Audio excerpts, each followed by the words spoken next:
Bienvenidos a Periférico 1313. Pues la elección en Estados Unidos sigue a todo lo que da y desde luego que es muy importante para México porque puede definir la relación bilateral. Es una elección que va a tener repercusiones a nivel mundial, para lo cual nos acompaña Susana Chacón, quien es internacionalista y vicepresidenta del Club de Roma, y también Pedro Aguirre, que es analista internacional.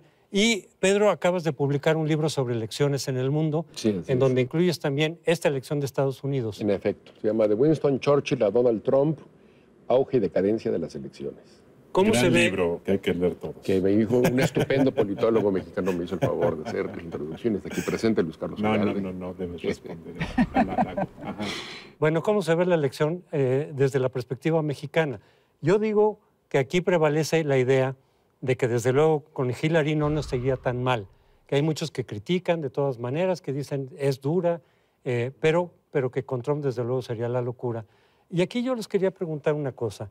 Prevalece la idea desde hace mucho tiempo que con los republicanos nos va siempre más mal, o es más peligroso, o es más dura la relación que con los demócratas, pero yo no sé si hay fundamento histórico para eso, o es un mito. Yo creo que hay una parte que sí es un mito, porque sí, efectivamente, pareciera ser que todo el mundo dice que nos va peor con los republicanos, pero recordemos que el número de deportaciones que se han tenido durante las dos administraciones de Obama ha sido el más alto en la historia de la relación bilateral, y que también la misma Hillary, en el caso actual, pero yéndonos a las últimas administraciones, estuvo en contra del Tratado de Libre Comercio cuando se da el cambio justamente de Bush a Bill Clinton. Entonces, la postura en contra del Tratado de Libre Comercio no es nueva, no es reciente, es justamente desde tiempo atrás.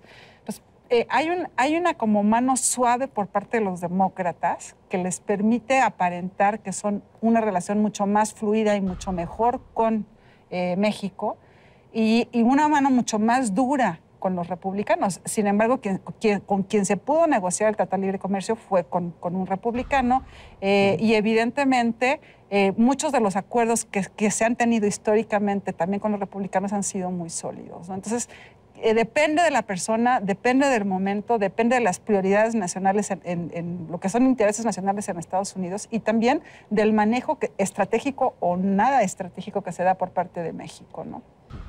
Yo estoy de acuerdo, depende más bien de las circunstancias, de los contextos.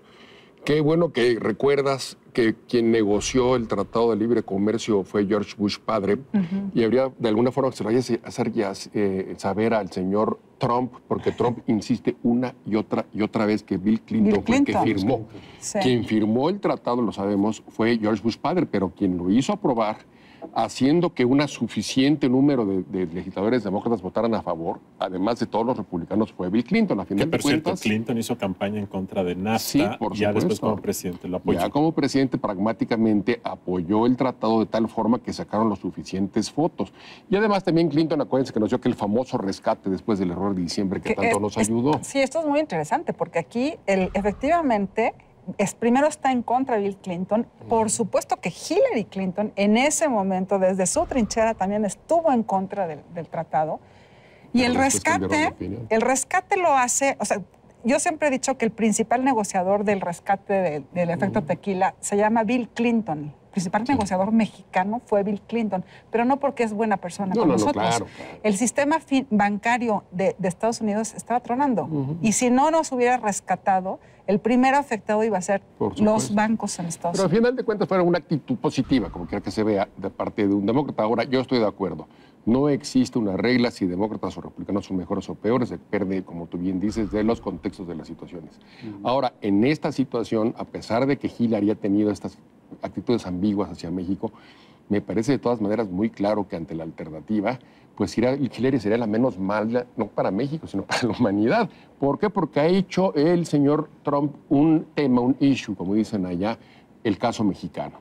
La denuncia constante del NAFTA, el tema del muro, el tema de los mexicanos violadores, pues es una retórica que jamás se había escuchado, y si no, corríjanme ustedes si tienen mejor memoria, en un candidato demócrata republicano o de cualquier partido, tercer partido en Estados Unidos. Es algo inusitado que no tiene precedentes, y obviamente esperar de alguien así, siendo presidente del país, que esperemos no pase, de Estados Unidos, una actitud mucho más constructiva, mucho mejor, más benevolente hacia México, sería muy difícil. Susana, ¿México se puede preparar para un triunfo de Trump? O sea, yo cuando digo que se prepare el gobierno, que empiece a hacer estrategia, la verdad es que yo no sé si hagas una estrategia, si tiene alguna relevancia para lo que Trump haría el primer día de su mandato, mandar a construir un muro, porque es muy redituable, y dos, tomar medidas ejecutivas para bloquear temas o aspectos del comercio bilateral. ¿Hay algo que debamos hacer? Mira, yo creo que son varios los elementos en los que tendríamos que estar pensando, porque a diferencia de lo que es el sistema político mexicano, aunque ha ido cambiando, el sistema norteamericano tiene lo que conocemos como el check and balance, que es la política de pesos y contrapesos. Una cosa es la política de campaña electoral y los discursos de campaña de Trump, y otra es cuando va a estar sentado realmente en la silla presidencial. ¿Por qué?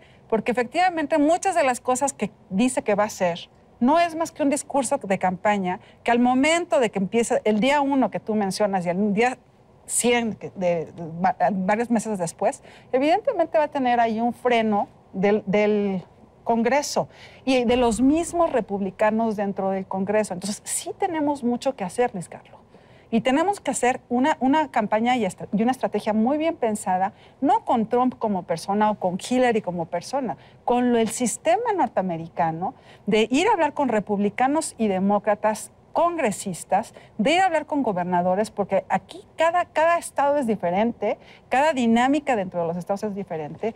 Y tampoco se puede echar de la noche a la mañana todo para atrás. Recordemos que al menos el 40% de los insumos, de los productos terminados que consuman los norteamericanos, viene de México. Entonces, no van a echar el comercio para atrás de la noche a la mañana. Habrá matices, por supuesto que sí. Por supuesto que hay un muro, pero acuérdense que los mexicanos pues, sabemos hacer túneles. Entonces, evidentemente, los pasos van a seguir hacia adelante. No se puede echar para atrás un aeropuerto, por ejemplo, como el de San Diego-Tijuana. Claro. Son elementos en donde lo que es la dinámica de la frontera es completamente distinta. Por supuesto que no la entiende Trump. Hillary la entiende muy bien, sabe perfectamente bien, pero también sabe lo que es la inestabilidad política y la falta de Estado de Derecho en México, y eso la tiene sumamente enojada. Pero bueno, esto es en relación con lo que haríamos si llegara Trump a la presidencia. Pero hay un debate muy fuerte ahora entre los columnistas, los analistas, de si el gobierno podría hacer algo más de lo que ha hecho para evitar que llegue Trump. Si hubiera un activismo, una estrategia, porque muchos le critican su pasividad relativa. ¿Creen que se podría hacer algo más? Pues, es difícil, es interesante, por ejemplo, lo que dijo el expresidente Salinas ahora que dio su conferencia en Acapulco, recomendando que no nos metamos mucho en la elección de los Estados Unidos. Recordando su propia... Y dando a entender que, situación. bueno, si nos metemos al rato que ellos se quieran meter y dando las opiniones que nosotros queremos dar, entonces no nos quejemos. Está por otro lado también la posición del primer ministro de Canadá, del señor Trudeau, en el que abiertamente critica a la posición de Donald Trump. Es algo difícil porque no se acostumbra en ninguna parte del mundo como que hay una ley no escrita de respetar los procesos electorales de otros países. Entonces no se puede censurar tan así al gobierno mexicano de no intervenir o no reclamar o no dar opiniones en contra de uno de los candidatos presidenciales de Estados Unidos porque, digamos, es una práctica internacional. Y si se rompe esa práctica internacional, pues también puede tener consecuencias. En este caso muy concreto, nosotros que siempre hemos sido tan conservadores o tan defensivos frente a Estados Unidos, pues bueno, aténganse a las consecuencias y después opinen de nosotros. Tú has escrito un libro sobre megalomanía y un libro reciente sobre elecciones donde analizas muchos políticos de los últimos 40 años. ¿Qué demonios pasa con Trump? ¿De dónde viene? ¿Es un megalómana? Magnífico. En varias editoriales en los últimos días dicen que lo que pasa es que tiene un problema mental, de que no tiene ni siquiera un cálculo psicológico del daño que se causa, porque parece que es un niño berrinchudo que como si tuviera 8 años, dice lo que piensa si está enojado. ¿Qué es el problema de Trump? Porque yo puedo entenderlo el check and balance, yo puedo entender la división de poderes, pero aún así tener un presidente tan impredecible... No, qué horror. Es un peligro para todo el mundo. Entonces, por supuesto que Trump es megalómano, por supuesto que es un hombre profundamente narcisista. Comentábamos ver el discurso de Trump en la televisión, ya deja lo que dice, que son barbaridades. Simplemente observar el lenguaje verbal corporal. Espanta, el lenguaje corporal espanta, los gestos que hace, las posiciones, estas mandíbulas emprobadas a la Mussolini, etcétera. Por supuesto, yo siempre he sido de la opinión que él se lanza esta campaña sin pensar a ganarla. Yo creo que se hizo para jugar, para hacerse publicidad, para destacar.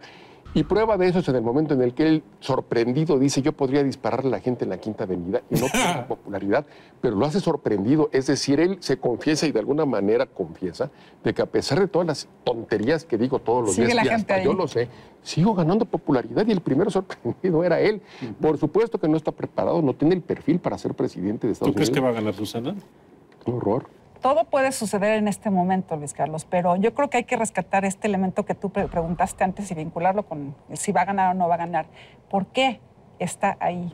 ¿Quién es el que mueve a esa gente? Y el gran elemento en este momento es cómo la sociedad en Estados Unidos está rota.